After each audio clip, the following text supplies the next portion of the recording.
नमस्कार दोस्तों, gloss study में आप लोगों का स्वागत है। दोस्तों आज हम लोग मई माह के टॉप 200 क्वेश्चन का प्रथम भाग देखेंगे, जिसमें हम लोग 1 से 15 मई की करंट अफेयर्स को देखेंगे। चलिए दोस्तों, करंट अफेयर्स को स्टार्ट करते हैं। स्टार्ट करने से पहले आपसे रिक्वेस्ट है, यदि आप हमारे चैनल पर नए हैं तो चैनल को सब्सक्राइब करें तथा बेल आइकन प्रेस करना ना भूलें, ताकि सबसे पहले नोटिफिकेशन आपके पास पहुँचे और आप इसका लाभ उठा सकें। चलिए दोस्तों देखते हैं, हमारा जो पहला क्वेश्चन है, आरट्रैक का हेडक्वार्टर कहाँ स्थित है। तो ऑप्शन इसमें है, ऑप्शन ए है Shimla, option B Bhopal, option C Lucknow, option D Delhi. इसमें जो हमारा आंसर होगा ऑप्शन ए सही होगा, यानी कि आरट्रैक का हेडक्वार्टर शिमला में स्थित है। इससे पहले बात कर लेते हैं, तो इसका पहले हेडक्वार्टर कहाँ पे था, भोपाल में स्थित है। भोपाल से स्थानांतरण करके शिमला कर दिया गया। अब आरट्रैक क्या है, आरट्रैक आर्मी ट्रेनिंग कमांड है। अब बात कर लेते हैं, भारत में 7 आर्मी ट्रेनिंग कमांड हैं, जिनमें से यह एक मुख्य है और जिसका हेडक्वार्टर कहाँ है, शिमला में है। अब आगे चलते हैं, अगला क्वेश्चन है, केंद्रीय सतर्कता आयोग किसके द्वारा बनाया गया था। ऑप्शन ए संवैधानिकता के द्वारा, ऑप्शन बी समिति के द्वारा, ऑप्शन सी अध्यादेश के द्वारा, ऑप्शन डी उपरोक्त सभी। तो इसमें जो हमारा आंसर होगा ऑप्शन बी वाला सही होगा, यानी कि केंद्रीय सतर्कता आयोग का निर्माण समिति के द्वारा किया गया था। अब समिति की बात कर लेते हैं, वह कौन सी समिति थी। तो समिति थी संतानम समिति।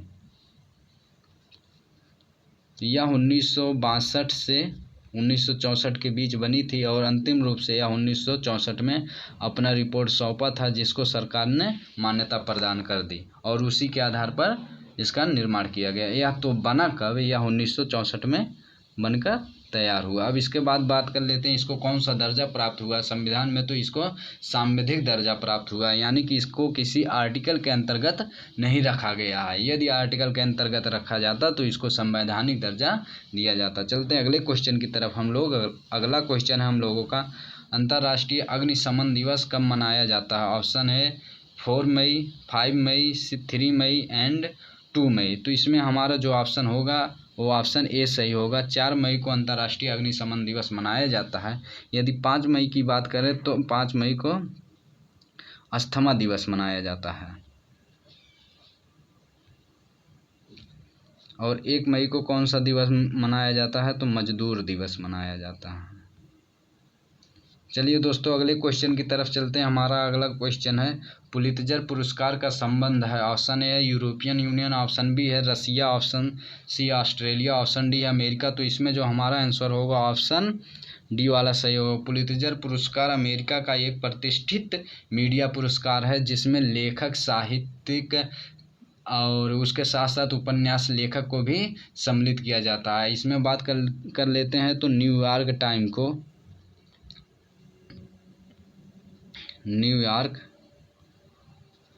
टाइम को सबसे ज़्यादा 3 पुरस्कार प्राप्त हुए हैं। चलते हैं अगले क्वेश्चन की तरफ। हमारा अगला क्वेश्चन है, गरुड़ पोर्टल का संबंध है। ऑप्शन ए है नागरिक उड्डयन मंत्रालय, ऑप्शन बी है नागर विमानन महानिदेशालय, ऑप्शन सी उपरोक्त दोनों, ऑप्शन डी उपरोक्त कोई नहीं। जो इसमें हमारा ऑप्शन सही होगा ऑप्शन सी सही होगा, यानी कि नागरिक उड्डयन मंत्रालय और नागर विमानन महानिदेशालय दोनों के साथ मिलकर एक गरुड़ पोर्टल की शुभारंभ किया था। यह किसके लिए था, तो यह कोरोना प्रभावित क्षेत्रों में रख रखाव के लिए था, यानी कि वहाँ पर लोगों पर नज़र रखने के लिए इसका निर्माण किया गया था। अब यह बात कर लेते हैं, वह राज्य जिस राज्य में यह लागू किया जाएगा, तो उसमें जो केंद्र सरकार होगी, यानी कि जो राज्य सरकार होगी, उसकी सहमति आवश्यक है। चलते हैं अगले क्वेश्चन की तरफ। हमारा अगला क्वेश्चन है, ऑपरेशन समुद्र सेतु किसके द्वारा शुरू किया गया था। तो ऑप्शन ए नौसेना, ऑप्शन बी हवाई सेना, option C SSB, option D RPF. जो इसमें हमारा आंसर होगा ऑप्शन ए सही होगा। नौसेना के द्वारा ऑपरेशन समुद्र सेतु को प्रारंभ किया गया था। यह मालदीव से भारतीय नागरिकों को बाहर निकालने के लिए शुरू किया गया था। यह कब शुरू किया गया था, तो यह मई में ही स्टार्ट किया गया था और कोरोना काल के कारण, कोरोना की वजह से। चलते हैं अगले क्वेश्चन की तरफ। हमारा अगला क्वेश्चन है अटल सुरंग किस राज्य में स्थित है। ऑप्शन ए है Jammu Kashmir, option B Haryana, option C Himachal Pradesh, option D है उत्तराखंड। तो इसमें हमारा जो आंसर होगा वो आंसर होगा बी, हिमाचल प्रदेश में अटल सुरंग स्थित है। अब बात कर लेते हैं इसके बारे में। तो यह मनाली लेह राजमार्ग पर स्थित है और यह किस दर्रे से होकर गुजरती है। तो यह रोहतांग दर्रे से होकर गुजरती है, जो न केवल वहाँ के स्थानीय नागरिकों के लिए सुलभ होगा बल्कि वहाँ पर कार्यरत करने वाले बीएसएफ सैनिक भी अपनी सेवाएं आसानी से उपलब्ध लोगों को कराएंगे। चलते हैं अगले क्वेश्चन की तरफ। हमारा अगला क्वेश्चन है वाईजैक गैस त्रासदी में कौन सी गैस लीक हुई थी। ऑप्शन ए है आइसोसाइनाइड कोबाल्ट, ऑप्शन बी है नाइट्रस ऑक्साइड, ऑप्शन सी है सल्फर डाइऑक्साइड, ऑप्शन डी है स्टायरिन। तो इसमें हमारा जो आंसर होगा ऑप्शन डी सही होगा, यानी कि वाईजैक गैस त्रासदी में स्टायरिन नामक गैस लीक हुई थी, जिसकी वजह से लगभग 10 लोगों की तुरंत मृत्यु हो गई थी और 1000 लोग उससे प्रभावित हुए थे। अब बात कर लेते हैं यह कहाँ की कंपनी थी। तो यह कोरिया की कंपनी थी, साउथ कोरिया की कंपनी थी, जिसमें प्लास्टिक के बर्तन बनाए जाते थे और उनका उपयोग अपने जीवन में एक बार ही किया जाता था। चलिए अगले क्वेश्चन की तरफ चलते हैं। हमारा अगला क्वेश्चन है MCLR का संबंध किससे है। ऑप्शन ए है एक प्रकार की ब्याज दर, ऑप्शन बी है करुणा संक्रमण से, ऑप्शन सी है आपदा प्रबंधन से, ऑप्शन डी है उपरोक्त कोई नहीं। तो इसमें जो हमारा आंसर सही होगा वह ऑप्शन ए सही होगा, एक प्रकार की ब्याज दर है, यानी कि बैंक जिस अंतिम रेट पर अपनी सेवाएं उपलब्ध कराते हैं, लोगों को ऋण उपलब्ध कराते हैं, उसी रेट को हम क्या कहते हैं MCLR कहते हैं, यानी कि इससे कम रेट पर किसी व्यक्ति को यह ऋण उपलब्ध नहीं कराते हैं। चलिए दोस्तों स्टार्ट करते हैं अगला क्वेश्चन। अगला क्वेश्चन है वी केयर डिपॉजिट स्कीम की शुरुआत किसके द्वारा की गई थी। तो ऑप्शन ए है नीति आयोग, ऑप्शन बी है मानव विकास मंत्रालय, ऑप्शन सी है SBI के द्वारा, ऑप्शन डी है RBI के द्वारा। इसमें जो हमारा आंसर होगा SBI के द्वारा प्रारंभ हुआ था, ऑप्शन सी सही है। अब बात कर लेते हैं वी केयर डिपॉजिट स्कीम किसके लिए है। तो यह वृद्ध लोगों के लिए है, वृद्ध लोगों के लिए है। यदि वह 5 वर्ष अथवा उससे अधिक वर्ष तक डिपॉजिट बैंकों में जमा करते हैं तो लगभग 30% अधिक उनको प्रीमियम दिया जाएगा। तो इसी को लेकर था। अब इसकी बात कर लेते हैं, यह इसका अंतिम डेट कब तक है। तो इसका अंतिम डेट है 1 सितंबर 2020 तक। चलिए दोस्तों अगले क्वेश्चन की तरफ चलते हैं। हमारा अगला क्वेश्चन है वर्ल्ड रेड क्रॉस डे किस दिन मनाया जाता है। ऑप्शन ए है 8 मई, ऑप्शन बी है 10 मई, ऑप्शन सी है 5 मई, ऑप्शन डी है 6 मई। तो हमारा जो आंसर होगा ऑप्शन ए सही होगा, 8 मई को वर्ल्ड रेड क्रॉस डे मनाया जाता है। 5 मई को क्या मनाया जाता है। तो 5 मई को अस्थमा दिवस मनाया जाता है। चलते हैं अगले क्वेश्चन की तरफ। हमारा अगला क्वेश्चन है त्रिपुरा हाई कोर्ट के पहले चीफ जस्टिस कौन थे। तो ऑप्शन होगा श्याम रस्तोगी, ऑप्शन बी है दीपक मिश्रा, ऑप्शन सी है सरिता सिंह, ऑप्शन डी है दीपक गुप्ता। तो इसमें हमारा जो आंसर होगा ऑप्शन डी सही होगा। दीपक गुप्ता को त्रिपुरा हाई कोर्ट के पहले चीफ जस्टिस के रूप में जाना जाता है। अब बात कर लेते हैं ये न्यूज में क्यों थे। तो इनको सुप्रीम कोर्ट 2017 में इनको सुप्रीम कोर्ट में न्यायाधीश नियुक्त किया गया था, परंतु 2019 में इनका रिटायरमेंट हो गया। और ये ऐसे व्यक्ति हैं जिनके रिटायरमेंट पर एक सम्मेलन का स्थापना किया गया और उनके माध्यम से लोगों को उन्होंने कुछ जानकारियां उपलब्ध कराई। चलते हैं अगले क्वेश्चन की तरफ। अगला क्वेश्चन है निजता का अधिकार किस आर्टिकल के अंतर्गत आता। ऑप्शन ए है आर्टिकल 18, आर्टिकल 19, आर्टिकल 20, आर्टिकल 21। तो हमारा जो ऑप्शन सही होगा आर्टिकल 21 सही होगा। निजता का अधिकार किस आर्टिकल के अंतर्गत है। तो आर्टिकल 21 के अंतर्गत है। चलते हैं अगले क्वेश्चन की तरफ। यूनाइटेड बैंक और ओरिएंटल बैंक ऑफ कॉमर्स का विलय किस बैंक में हुआ। तो ऑप्शन है BOB, ऑप्शन बी है ICICI, ऑप्शन सी है PNB, ऑप्शन डी है SBI। तो हमारा जो आंसर होगा ऑप्शन सी सही होगा। PIB में यूनाइटेड बैंक और ओरिएंटल बैंक ऑफ कॉमर्स का विलय हो गया, जिसकी वजह से यह भारत का दूसरा सबसे बड़ा बैंक है, दूसरा सबसे बड़ा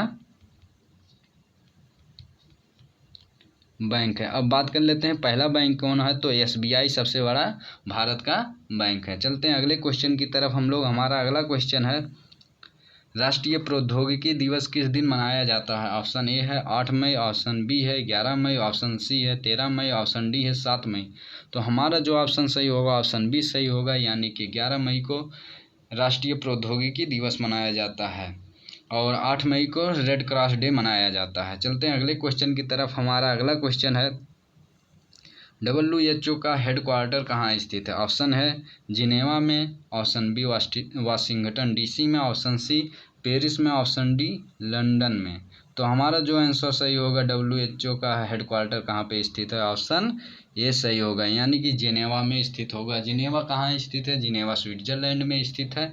चलते हैं अगले क्वेश्चन की तरफ। हमारा अगला क्वेश्चन है, ICMR का मुख्यालय कहाँ पर स्थित है? Option A Uttarakhand, option B Delhi, option C Hyderabad, option D Maharashtra. तो इसमें हमारा जो आंसर होगा ऑप्शन बी सही होगा, यानी कि ICMR का मुख्यालय दिल्ली में स्थित है। चलते हैं अगले क्वेश्चन की तरफ। हमारा अगला क्वेश्चन है, काला जीरा को किस राज्य में GI टैग दिया गया? ऑप्शन ए है जम्मू कश्मीर, ऑप्शन बी है Bihar, option C Himachal Pradesh, option D है मध्य प्रदेश। तो इसमें जो हमारा आंसर होगा वह हिमाचल प्रदेश में स्थित होगा। हिमाचल प्रदेश के बाद बात कर लेते हैं जम्मू कश्मीर की। तो जम्मू कश्मीर में केसर को GI टैग दिया गया और काला जीरा कहाँ पे है? तो हिमाचल प्रदेश में काला जीरा को GI टैग दिया गया। चलते हैं अगले क्वेश्चन की तरफ हम लोग। अगला क्वेश्चन है, भारत की सबसे दक्षिणी नदी कौन सी है? ऑप्शन ए है Tungabhadra, option B Kaveri, option C Bhima, option D Vaigai. तो हमारा जो आंसर होगा ऑप्शन डी सही होगा। दक्षिण भारत की सबसे दक्षिण में स्थित नदी वैगेही है। चलते हैं अगले क्वेश्चन की तरफ। हमारा अगला क्वेश्चन है, फ्रैगेट SB रॉकेट किस देश से संबंधित है? ऑप्शन ए है चीन, option B Russia, option C France, option D Italy. तो इसमें जो हमारा आंसर होगा ऑप्शन बी सही होगा, रसिया। फ्रैगेट SB रॉकेट किस देश से संबंधित है? रसिया से संबंधित है। अब बात कर लेते हैं यह क्यों पर न्यूज में रहा, तो हम देखते हैं इसका ब्लास्ट हो गया और इसके 65 टुकड़े हुए और ये 65 टुकड़े पृथ्वी पर आए और सबसे ज़्यादा बताया जाता है कि हिंद महासागर में इनके मलबे गिरे हैं। अब बात कर लेते हैं इसके बाद हम लोग, यह किस रॉकेट को लॉन्च किया था? तो यह स्पेक्टर आर रॉकेट को लेकर गया था, यानी कि उपग्रह को लेकर गया था, जो यह एक टेलीस्कोप था, यानी कि उससे पृथ्वी के विभिन्न प्रकार के चित्रों का वह अंकन करता था और पृथ्वी पर पुनः भेजता था। यह 2019 में कार्य करना बंद कर दिया था, जिसकी वजह से लोगों के मन में, वैज्ञानिकों के मन में यह पहले से ही था कि इसका संपर्क टूटने का मतलब है यह किसी न किसी प्रकार से क्षतिग्रस्त हो सकता है और इसका रिजल्ट बाद में आया कि यह पूरी तरीके से क्रैश हो चुका है। चलते हैं अगले क्वेश्चन की तरफ। आरोग्य संजीवनी स्वास्थ्य बीमा को किसके द्वारा लॉन्च किया गया? ऑप्शन है मानव विकास स्वास्थ्य कल्याण, ऑप्शन बी है नीति आयोग, ऑप्शन सी है SBI general insurance, option D है उपरोक्त कोई नहीं। तो इसमें हमारा जो आंसर होगा ऑप्शन सी सही होगा, यानी कि आरोग्य संजीवनी स्वास्थ्य बीमा को किसके द्वारा लॉन्च किया गया? SBI जनरल इंश्योरेंस के द्वारा स्टार्ट कर दिया गया। अब बात कर लेते हैं इसके बाद हम लोग देखते हैं कि IRDAI जो होता है, यानी कि इंश्योरेंस रेगुलेटरी डेवलपमेंट अथॉरिटी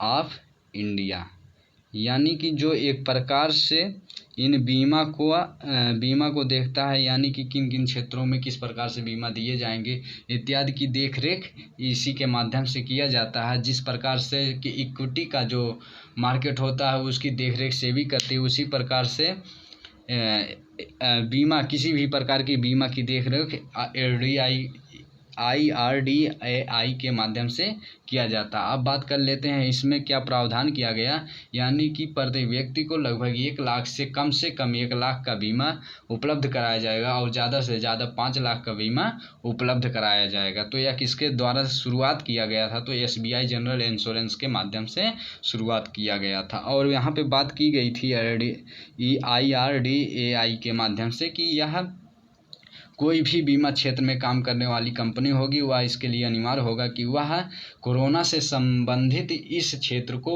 विशेष रूप से शामिल करे। चलते हैं अगले क्वेश्चन की तरफ हम लोग।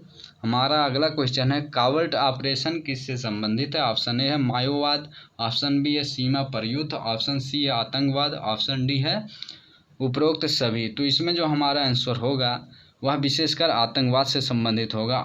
कवर्ट ऑपरेशन क्या होता है, कवर्ट ऑपरेशन इसमें क्या करते हैं कि जो सैनिक इस ऑपरेशन में भाग लेते हैं उनकी जो पहचान होती है गुप्त रखी जाती है। यदि उनको किसी प्रकार का किसी कष्ट होता है अथवा वह युद्ध उस ऑपरेशन में पकड़े जाते हैं तो उसकी जिम्मेदारी सरकार की नहीं होती। यह भली भांति वह व्यक्ति जानता, वह आर्मी व्यक्ति जानता रहता है, परंतु फिर भी वह इस ऑपरेशन में सम्मिलित होता है। चलते हैं अगले क्वेश्चन की तरफ।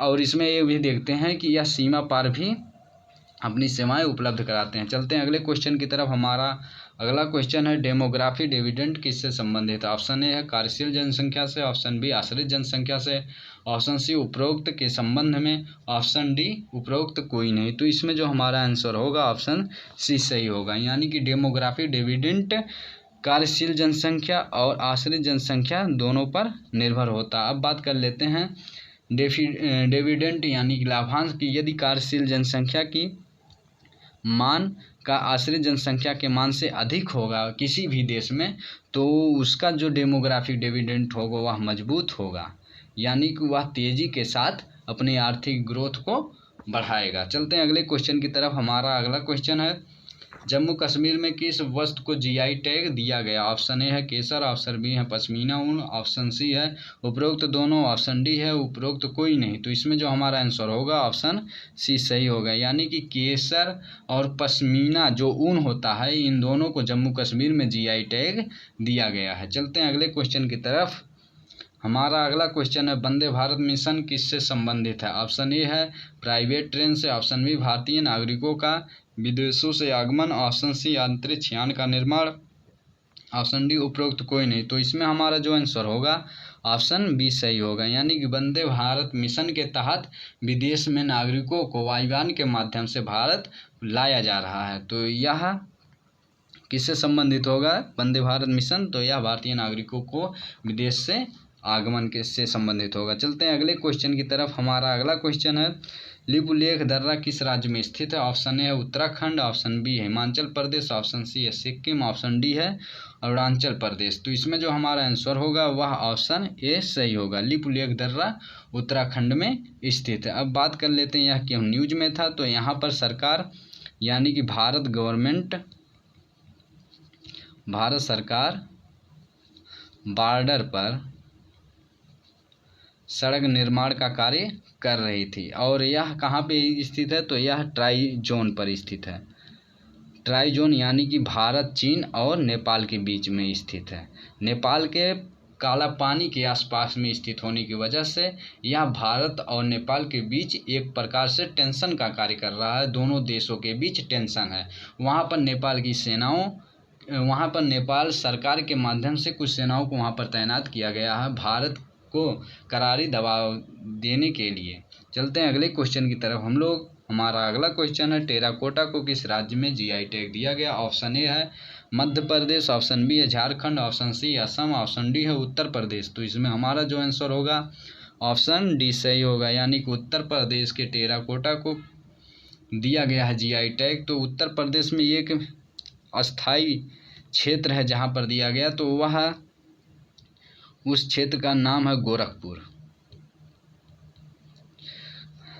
गोरखपुर के टेराकोटा को उत्तर प्रदेश में GI टैग दिया गया। चलते हैं अगले क्वेश्चन की तरफ हम लोग। हमारा अगला क्वेश्चन है अंतर्राष्ट्रीय नर्स दिवस किस दिन मनाया जाता है? ऑप्शन ए है 5 मई, ऑप्शन बी है 10 मई, ऑप्शन सी है 12 मई, ऑप्शन डी है 14 मई।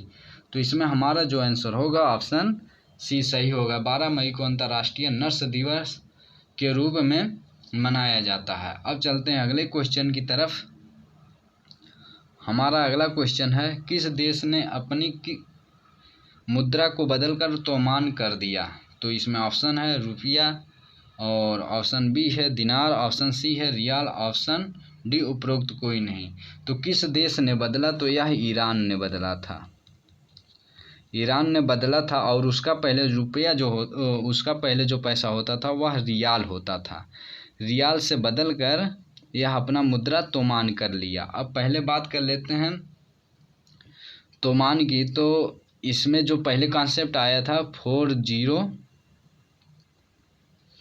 को हटाने का था, यानी कि पहले माना जाता था इनकी जो मुद्रा होती थी उस मुद्रा का मान एक वह जो मुद्रा होती थी पहले, उस एक मुद्रे के मान लगभग 10,000 दिनार के बराबर होती थी। इस वजह से ये 40 कॉन्सेप्ट से संबंधित है, यानी कि 4 जीरो को हटाना है और पुनः उस मुद्रा को प्राप्त करना था जो पहले हुआ करता था। चलते हैं अगले क्वेश्चन की तरफ। हमारा अगला क्वेश्चन है, वित्त विधेयक किस अनुच्छेद में शामिल है? ऑप्शन ए है अनुच्छेद 110, अनुच्छेद 112, अनुच्छेद 117, ऑप्शन डी है उपरोक्त कोई नहीं। तो इसमें जो हमारा आंसर होगा वो ऑप्शन सी सही होगा, यानी कि वित्त विधेयक को अनुच्छेद 117 के तहत शामिल किया गया। अनुच्छेद 110 में क्या है? तो अनुच्छेद 110 में धन विधेयक है, और अनुच्छेद 112 में क्या है? अनुच्छेद 112 में बजट है, वार्षिक वित्तीय प्रणाली को इसमें सम्मिलित किया गया है। चलते हैं अगले क्वेश्चन की तरफ।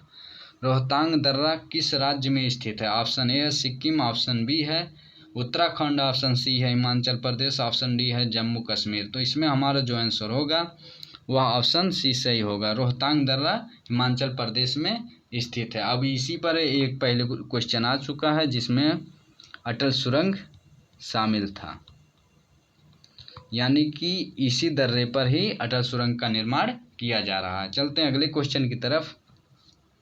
एसडीआर का संबंध किससे है? तो इसमें हमारा जो ऑप्शन है विश्व बैंक से, ऑप्शन बी है IMF से, और तीसरा ऑप्शन AIIB से, और चौथा ऑप्शन है ADB से। तो हमारा जो आंसर होगा वो ऑप्शन बी वाला सही होगा, IMF से इसका संबंध है। अब बात कर लेते हैं एसडीआर की। तो इसको कहते हैं स्पेशल ड्राइंग राइट। अब इसकी बात कर लेते हैं। तो यह IMF से किस प्रकार से संबंधित है? तो इसमें देखते हैं इसके जो सदस्य देश होते हैं उन सदस्य देशों के लिए एक कोटा निर्धारित किया जाता है, यानी प्रत्येक देश के लिए एक कोटा निर्धारित किया जाता है और उस कोटे के आधार पर वह देश किसी दूसरे देश से पैसे ले सकता है, यानी कि अपनी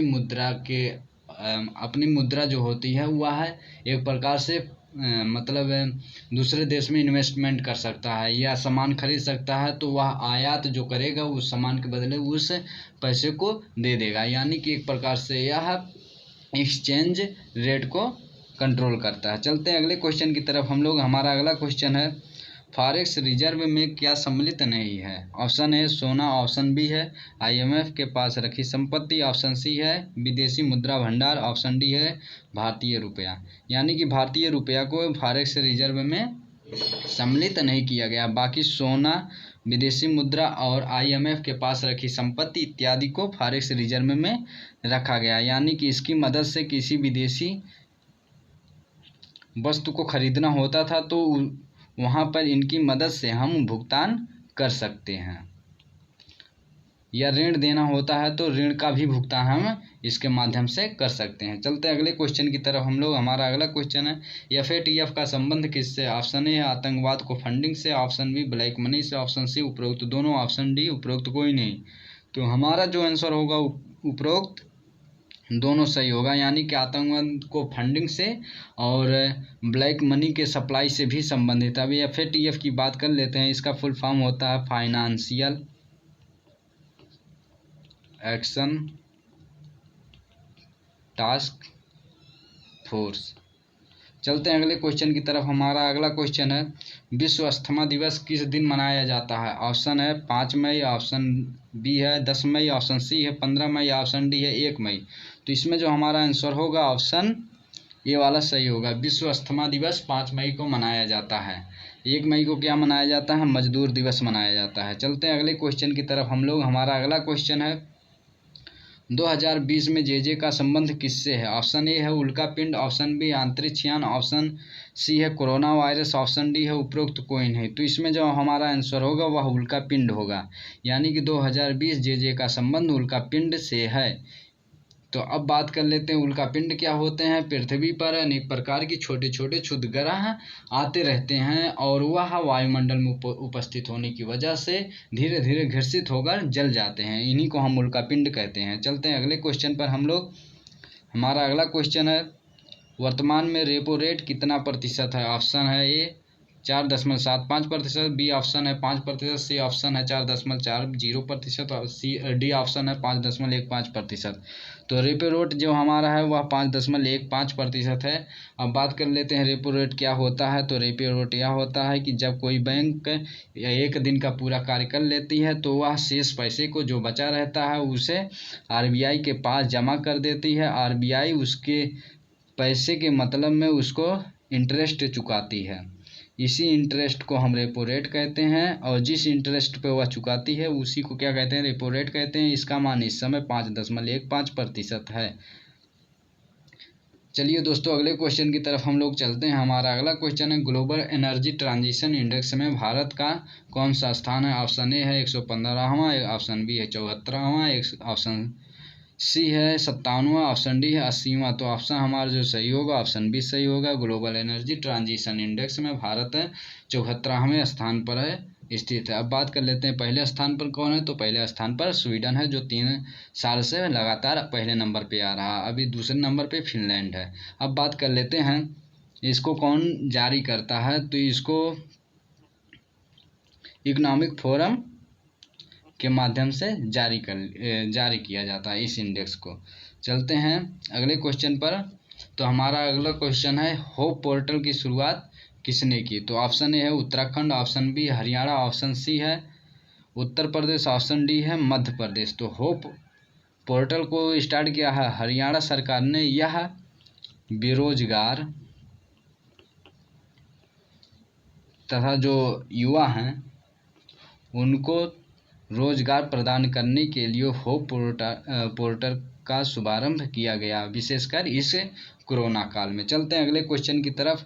किसान सभा ऐप किस संस्था के द्वारा लॉन्च किया गया? ऑप्शन ए है मानव संसाधन विकास मंत्रालय, ऑप्शन बी है CSIR, ऑप्शन सी है आयुष मंत्रालय द्वारा, ऑप्शन डी है उपरोक्त कोई नहीं। तो किसान सभा ऐप का जो संचालन किया गया है CSIR के द्वारा किया गया है। अब इसका मतलब क्या है? यह किसानों के घर से बाजार तक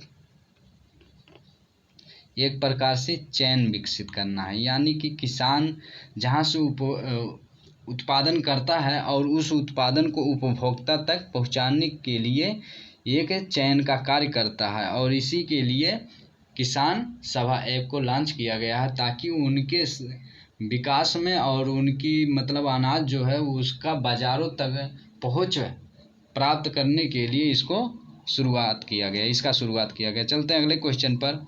हमारा अगला क्वेश्चन है, दी लॉन्ग मार्च 5B अंतरिक्ष यान किस देश से संबंधित है? ऑप्शन ए है अमेरिका, ऑप्शन बी है रसिया, ऑप्शन सी है चाइना, ऑप्शन डी है ऑस्ट्रेलिया। तो इसमें जो हमारा आंसर सही होगा ऑप्शन सी सही होगा, चाइना का यह दी लॉन्ग मार्च 5B अंतरिक्ष यान था जो अभी लॉन्च किया गया था 1 महीना पहले, परंतु यह किसी कारणवश क्रैश हो गया। तो क्रैश हो जाने की वजह से यह न्यूज में रहा और लगातार 2 अंतरिक्ष यान क्रैश हुए हैं, एक चाइना का एक रसिया का हुआ है। और इस कारण लोगों में संदेह भी हो रहा है कि कहीं यह बाहरी यानी कि एलियंस का अटैक ना हो, ये भी हो सकता है। चलते हैं अगले क्वेश्चन की तरफ हम लोग। हमारा अगला क्वेश्चन है, निम्नलिखित में से किसे 2020 का फ्रीडम ऑफ स्पीच पुरस्कार से नवाजा गया? अब ऑप्शन ए है सिद्धार्थ वरदराजन, ऑप्शन बी है दीपक चौरसिया, ऑप्शन सी है रवीश कुमार, ऑप्शन डी है उपरोक्त कोई नहीं।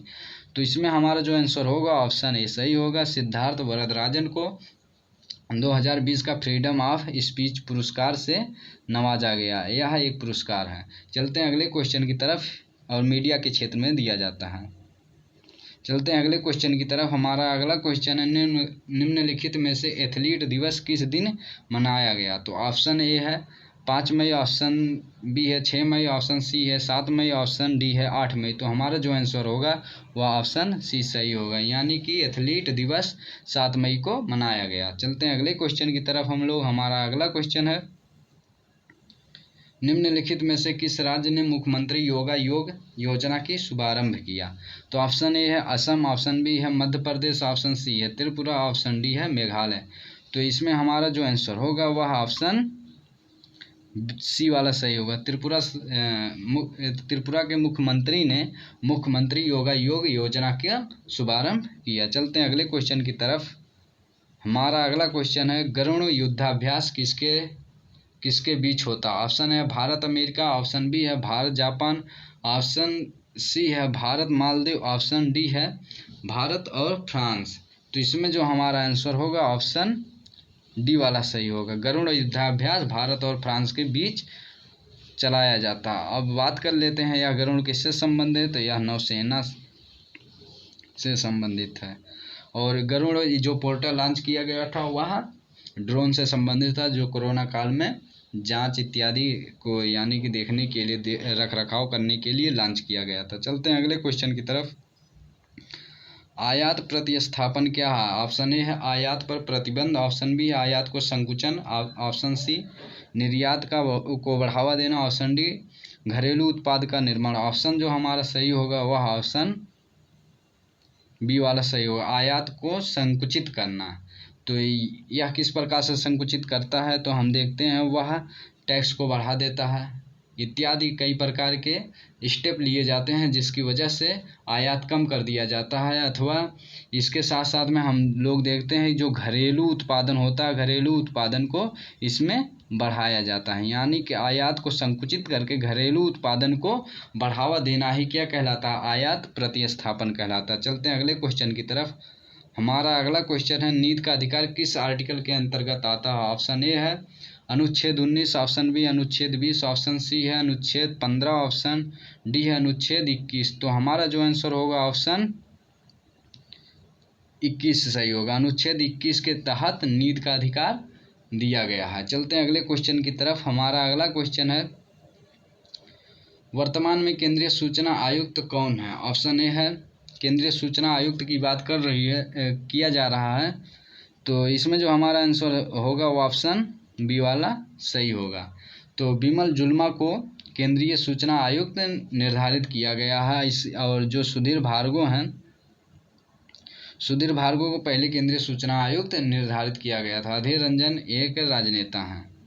चलते हैं अगले क्वेश्चन की तरफ हम लोग। हमारा अगला क्वेश्चन है, वर्तमान में केंद्रीय सतर्कता आयुक्त किसे नियुक्त किया गया है? तो ऑप्शन ए है शरद कुमार, सुधीर भार्गव और संजय कोठारी, ऑप्शन डी है उपरोक्त कोई नहीं। तो इसमें जो हमारा आंसर सही होगा वह संजय कोठारी केंद्रीय सतर्कता आयुक्त नियुक्त किए गए हैं, मुख्य केंद्रीय सतर्कता आयुक्त। चलते हैं अगले क्वेश्चन की तरफ। हमारा अगला क्वेश्चन है, नाथुला दर्रा कहाँ पर स्थित है? ऑप्शन ए है सिक्किम, ऑप्शन बी है अरुणाचल प्रदेश, ऑप्शन सी है उत्तराखंड, ऑप्शन डी है नागालैंड। तो हमारा जो आंसर होगा यह ऑप्शन ए सही होगा। नाथुला दर्रा कहाँ पर स्थित है? तो यह सिक्किम में स्थित है, लगभग 5,000 फीट की ऊंचाई पर स्थित है। यह क्यों चर्चा में रहा? तो इसी के आसपास भारत और चीन की सेना के बीच झड़प हुई थी, जिसकी वजह से यह न्यूज में रहा। तो आज हम लोगों का भाग 1 टॉप 200 का पूरा हुआ। चलते हैं, मिलते हैं अगले वीडियो में, तब तक के लिए आपको धन्यवाद।